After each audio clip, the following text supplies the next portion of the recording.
bitches. What's up? Wake up. Morning time.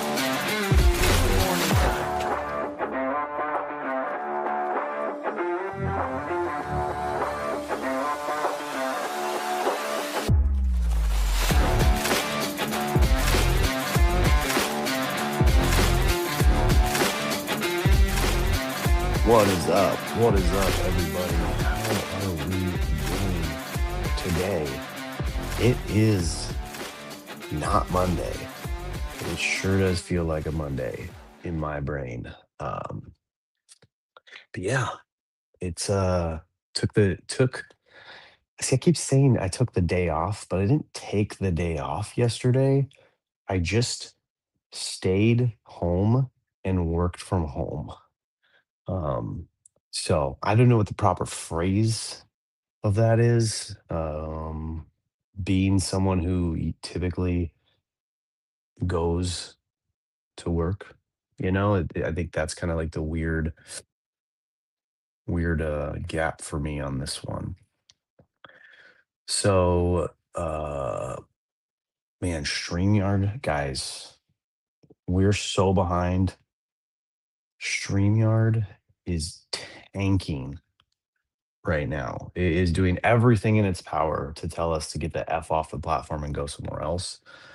So, even though there's like literally no audience right now, if anyone's listening to this, if anyone is in the back end listening later, please can you DM us? I know we're bad. We're just a couple. Whatever. I don't even know what to do. I can see that there's just no audience. When I pop up the show in the morning, it goes Twitter's not working right now with StreamYard. So it's just like this funny nonsense. Good morning. There's my reminder that MP has shouted out a million times from the rooftops. Join Blaze, it's better. Come on, bud. And then that's exactly what happened in my mind. I was like reaching out to people, or I was like throwing out the like, hey, we need some help. And then I was like, oh yeah, MP and his brother already offered to help. But then you, Dominic, didn't follow up in typical true Dominic fashion. But yeah, we're dying here, guys. We're dying, and I don't know if I have it in me to figure it out. The man, the myth, the legend, Ryan Turner was the guy who did all this, and you know whatever's going on with him, I don't think I can pull him in here to help us refocus. So he's got a lot going on right now. So sending my love to Ryan and my appreciation as I try to figure out what my life would be like if I just didn't lock in and figure this thing out. X has been weird restreaming things recently. There is a back end way to get to get into the video. Yeah, I don't even, dude. This is the part that makes me feel old, and I'm totally fine with it because I'm 100% ready to just be considered old and feel like I'm old. But like technology is just maddening to me these days. So I don't even know. I don't even know if I'd want to go down it and figure it out and fix it as far as getting it on there. I set Brofit up last night on Blaze. Just need to add a URL and the stream key, and you are golden. MP, tomorrow's Friday. Let's try to work this out tomorrow, okay? If you're available, let's try to do that, dude. It is on my list of goals to take over this weekend and like finally put this thing to bed. Morning, Chels. How you doing? So it is on my list to call Mr. Turner and then other Mr. Turner and just kind of talk this thing out and figure it all out. But yeah, this is just this whole StreamYard thing is just been a nightmare the last couple of weeks and months. And it's driving me nuts. Good morning, Dylan. Look, here comes the people. Uh Good morning, everybody. Thank you for joining. Like I said, felt like a Monday because I took the day off and worked from home yesterday. Brooklyn had a band concert. My wife had like double booked some appointments around it. We had a sick kid at home. Brooklyn was sick. Fam is getting sick. I know you all feel that. I know MP's family's been sick, a couple more have been sick, so it's just that time of year. But at least, at least this happened. Ron Jordan came in and he's doing outstanding, which that's all I needed to know. I love Ron Jordan and his Holy Toledo and his vibe and his energy excites me. I don't often get to pop into his streams or interact with him, but when I do, you just like feel it. Like all the flashing lights and colors behind him, the fact that he's like a grown man who is also a badass like MMA fighter, he's fit and the dude's like an electrician, but then he plays with little micro machines and minis on a treadmill. Just blows my mind. Just blows my mind. Love that guy. Yeah, and TCG legend, all those things. I mean, the guy's unstoppable. Morning puppies and kittens. Exchange now live video are viewed on mobile.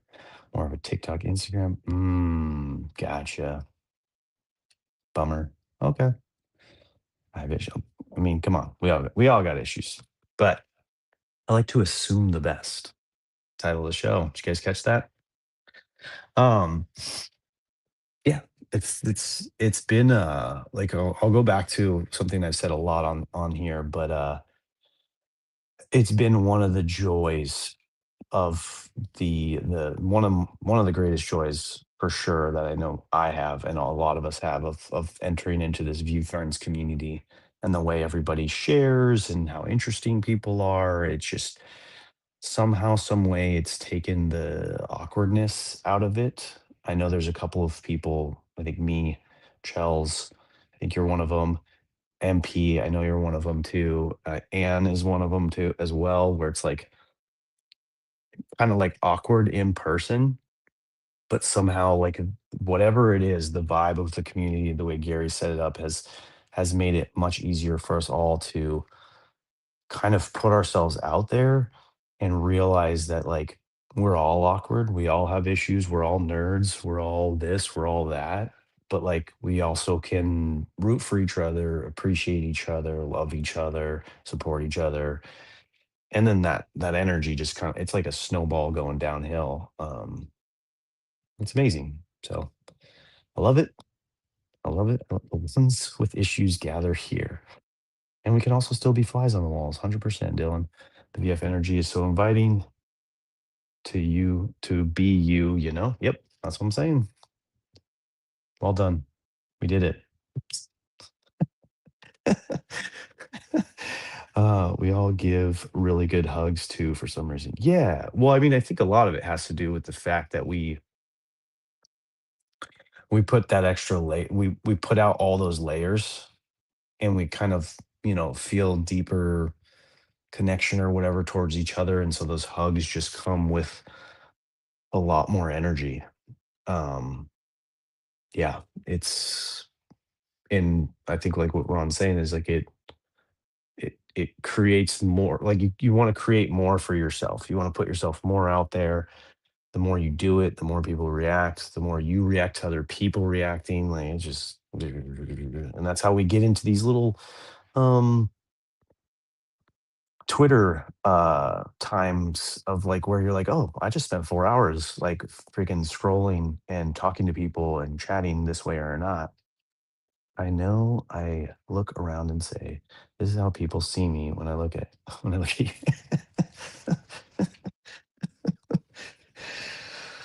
Jeremy knows Hug is the alpha. Yep. Yeah. Jeremy's good dude. Miss seeing Jeremy all the time. I don't know. That he's somewhere, right? I'm not paying as much attention, so I think it's more me than it is him. But yeah, sorry. Yeah, so true. True, true, true. Hugs are the alpha. Being here's the alpha. Putting yourself out here is by me now in Cleveland. Yep.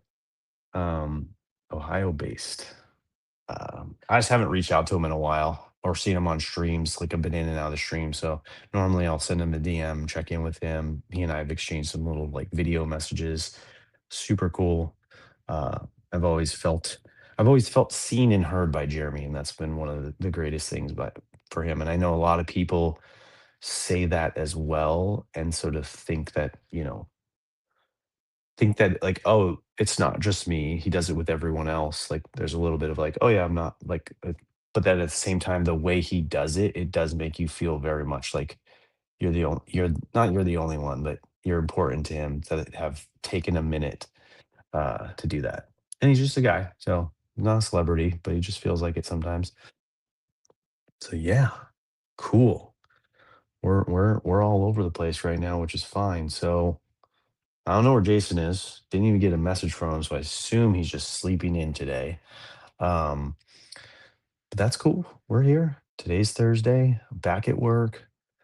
Spent the day at home yesterday. Did a whole bunch of stuff. Brooklyn, she rocked it on her flute session. Oh, I'm gonna talk about band. I don't know if your kids are in band. If they are, it's super cool. I think it's wonderful. I wanted to do band, and I stopped after one semester because we couldn't afford a saxophone or something like that.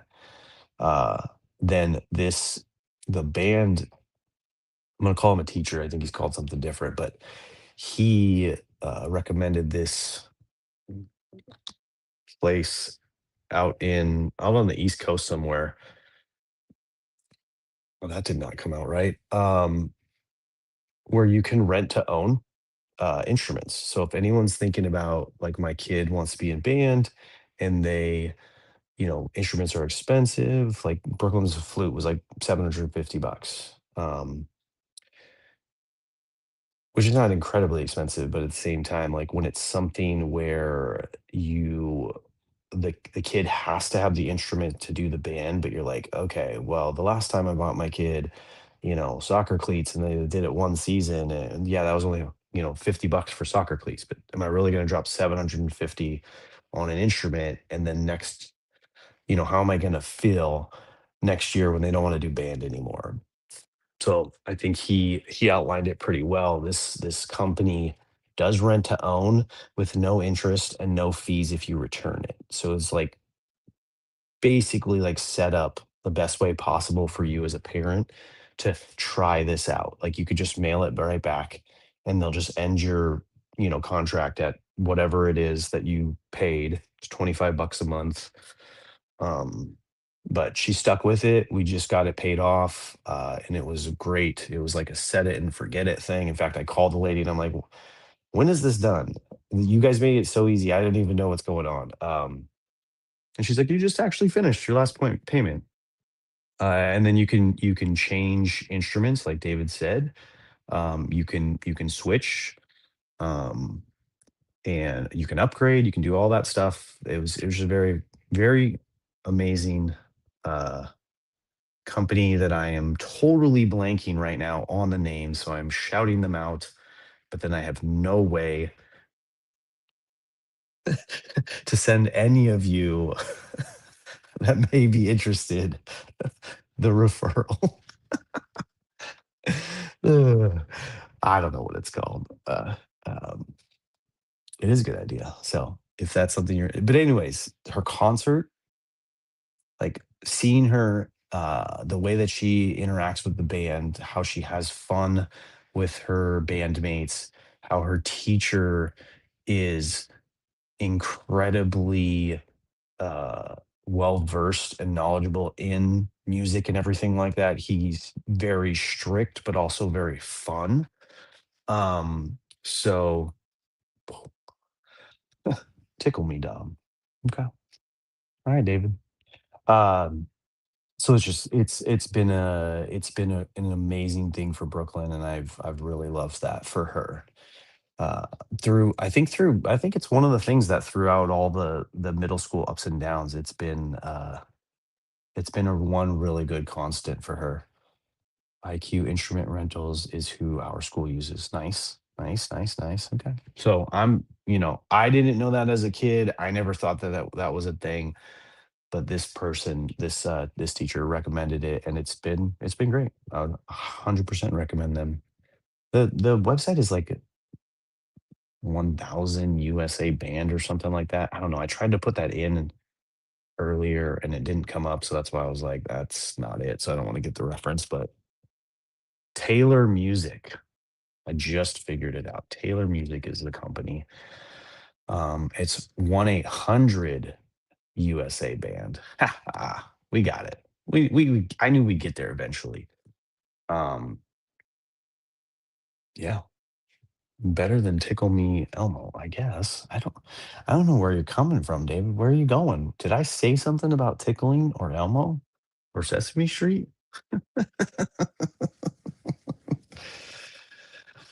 I want to play viola. So anyways, that was a good day yesterday. My little man, since he was homesick, he came with me and he was getting a little, little guy stuck in a chair for over an hour, movie, wanted to just shake up and run around the whole stadium or the whole auditorium.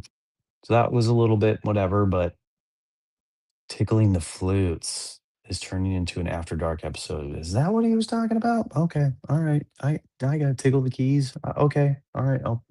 We'll land that plane right there. Um, Thank you, MP, for clarifying that. You're a gentleman and a scholar. So yeah, that was a little, like like I was telling my wife afterwards, like my daughter was the third performing school. So the first school, Bentley was like a little antsy, but he got a snack and he was kind of chill. The second school, he like laid down and was like, I'm gonna fall asleep. And then the third school, which was Brooklyn's, he like amped up and just wanted to like fight with his sister and push me around and stuff like that. And I'm just like, dude, this is the time when I need you to lock in so I can, watch Brooklyn and video it for mom because mom had an appointment and da da da da da, blah blah blah blah blah. All right, but God, why am I wish this was quicker. Don't do I have the to. reading. That's right, Dee Dee. I have to do the reading. So today's reading in the Daily Dad. Look, guys, we haven't done this in a long time. But this is the book. This is why we're here. I sometimes forget to like shout this out and let everybody know that like doing the reading, the title, I'm not getting this angle right. The title, everything like that is based on this book. Okay. Ryan Holiday, The Daily Dad. If you don't have it, get it. I would love to say that I would send it to you. And if I had the funds for that, I would just buy.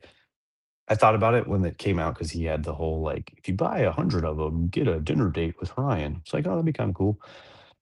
Mine's blue because it's blue. No, it was a exclusive edition when they introduced that you could go if you went specifically to Barnes and Noble, either to the store or online. You could get the blue version, and then everywhere else, and for the rest of time, will be selling the red version. So the blue version was only so many of them at Barnes and Noble, so I got that one. I actually got like 4 of them and gave them out to friends. I should check in with those friends and see if they still want them because maybe they're like collector's editions now and just, flip them on the bay, which I never do. Good morning, card fishing. How you doing? Anyways, the reading today, the February 19th. It's my dad's birthday tomorrow. Happy birthday in advance in case I ever forget. And you don't watch the show, so that doesn't matter. Assume the best. Okay. So this kind of goes off to uh when you're in the heat of the moment, when your kids are doing something that they're not supposed to do, or that you have already told them not to do, the book kind of reads like, why are we why are we assuming the worst? Like, why are we saying, oh my god, my kid's so bad, like he's such a bad kid, as opposed to assuming the best. You've known them your entire life. You've seen everything that they've done and how much they've grown. You've seen all the kind moments, the sweet moments, the cuddles, the holding hands, the supporting their siblings, the coming to give you a hug when maybe you were having a bad day.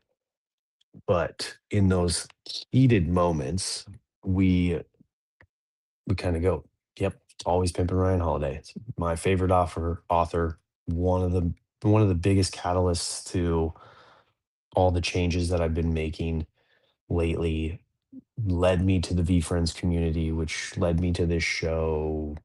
The whole reason I do this show was a lot of like the small little things that Ryan practices and preaches, like with his own show. Um, so yeah, I love Ryan Holiday for sure. Um, Back to my so assume the best. So you all these things, and then you kind of get in that heated moment, and you start to talk a little. You start to get a little frustrated. Your blood starts to boil. I mean, it is what it is, right? But we want to try to start assuming the best and thinking a little bit like finding a way to take a pause. And that's probably the hardest part is finding a way to break yourself out of that blood boiling, like heated, like I wanna yell, I wanna get whatever, and stop, take a breath, and realize like where you are, what you're about to do. The fact that while unleashing anger in the moment feels good or right because it's bubbling, it's got to get out, it's got to burst. It's never going to be, minute later, 2 minutes later, 20 minutes later, an hour later, a day later. It's not gonna go over well. You're not gonna be happy that you did it. You're most likely gonna regret it, especially if it involves blowing up at those 2 to 5 people that you love the most in the world. And then the reading does add a very important line at the end, which is, oh yeah, remember this can all be said about your spouse too. So that's adding in there. It's not just your kids, but your spouse as well. I think it has a lot to do with wanting them to succeed and almost projecting our own feelings. Like, why didn't my kid hold the door? I can't believe they wouldn't do that, but maybe you didn't explain the why and the reason. Yep, yep, agree. Um, there is a lot of that in our mind that we see a situation and we're like, man, why didn't they do that? Why couldn't they have done that? Like, oh, thought I raised them differently, or why don't they just understand that? Like, do they not see me doing that? Like for me, and I come back to this all the time because it's just like a big thing in my house is like food and dishes, and it's the easiest thing, right? It's the thing we do supposedly 3 times a day. With my kids with the snacking, it's more like 150 times a day. But it's like I'm a very much like I make my food, I clean my mess, and I eat my food, and then I clean that mess too. But a lot of times my kids, they just leave shit all around the house. And the running joke, I think there was a really cool viral video that went around where it was like the husband was like, "No, honey, let me tell you the secret. If I put my dishes on this magical table, the next day, they are gone and clean and back in the cupboard. It's magic." And I think that's how my kids, view life as well. So, right? They are great. I love that video. I've watched it a couple of times. And just the wife's like face is like obviously the um scroll back up a little bit. That's what I got from today's reading. Good stuff. Gotta have a good pressure relief valve. There you go. Look at this guy. This it's like the plumber electrician extraordinaire here. Always bring construction into it. The pipes burst. Yeah, you gotta have an outlet.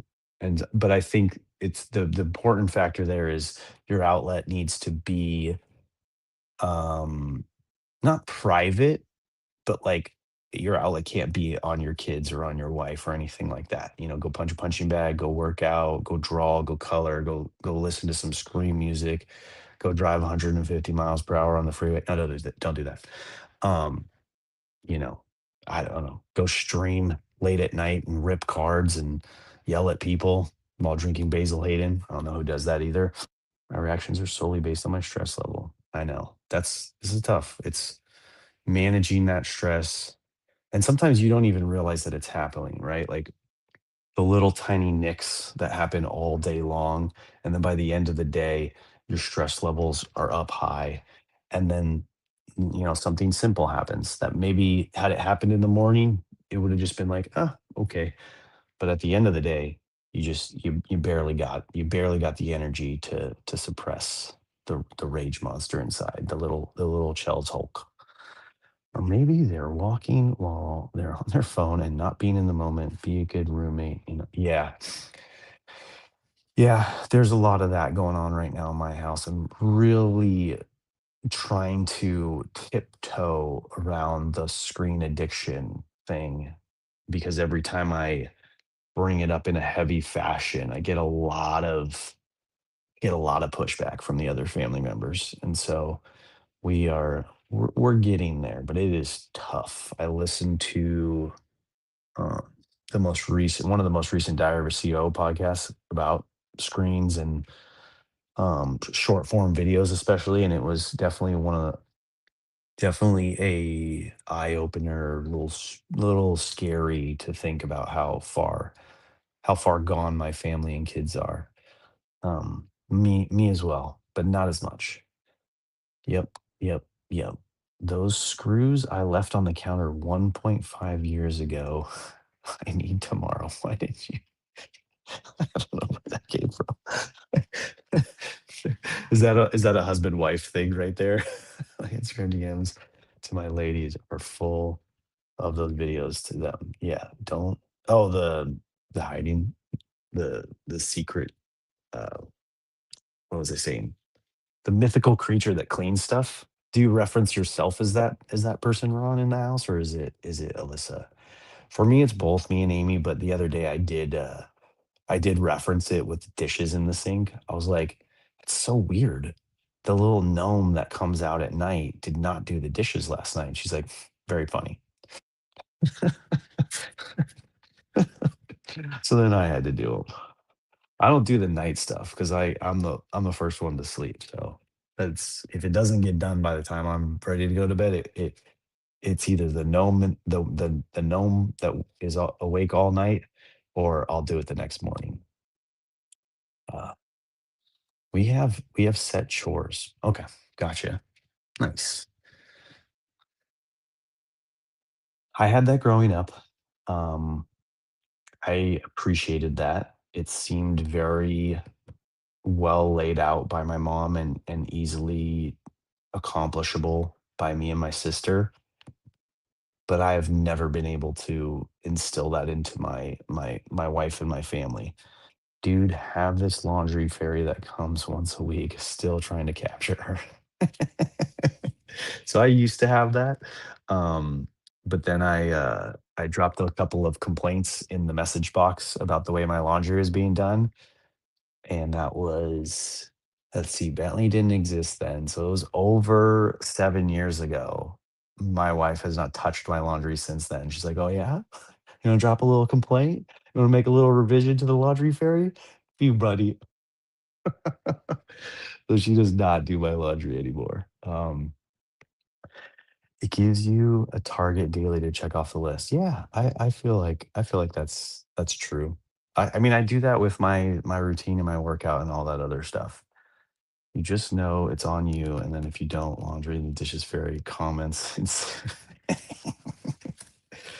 Yeah, never use the complaint box. Yep, yep, folks, it doesn't work. It's not a safe place.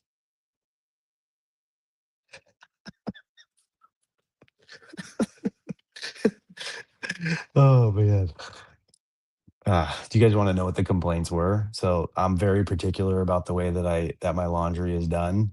Um, but what's funny enough, it was a combination between my wife doing it, and then also at the time we had a housekeeper, which we don't anymore. And I know my wife misses it because it's just the deep cleaning that she loved. But the housekeeper would do the laundry, and both of them, my wife and the housekeeper, uh, would fold my underwear, and it just for me, it was like, "Don't fold my underwear." I don't fold my underwear, but it's not about touching them, my boxers. It's not about touching them, it's just a waste. Like, I don't care if my underwear are wrinkly because no one's gonna see them.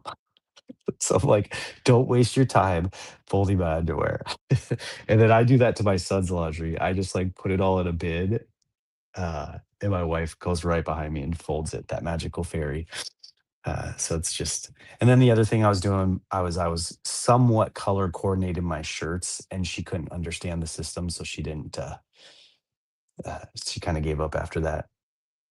I Mary Kondo my roll them tidy. I see. I roll everything up nice when I go on travel, but as far as uh, like weekly like underwear and stuff like that, socks, like I don't put socks together inside out or right side out and fold them in pairs. I just have them like because I'll just grab two and move on.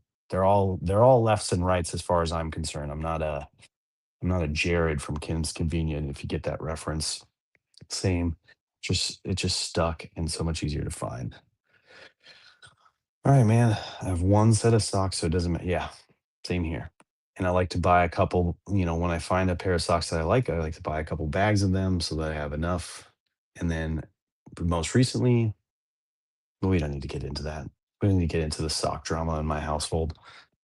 But most recently, my daughter Brooklyn has stolen my longer socks, and then my wife has stolen my shorter socks, and I am in a sock deficit right now. So I don't know what to do, but that's the struggle. The struggle is real, and the struggle is basic. But yeah, guys, thank you so much for stopping by. I really appreciate it. I do need to. I got shit the other day for mixing up sweatpants. Oh yeah. Well, so I was saying that the other day. So right now, my two daughters are basically the same size clothes, and then my wife has also lost a ton of weight, and she's getting really close to their size of clothes too. Where if I hold up like pants, I'm like, who did these belong to? Honestly, the baggier ones belong to my daughters, and the small, skinnier ones belong to my wife. And then my son, he's beasting out like a mofo. And the difference between his shirts and my daughter's crop tops are like this. Like I could just hand his shirt to my daughter, and she's like, "Oh, sweet, a crop top."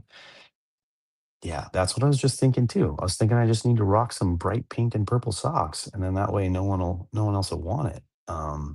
Start wearing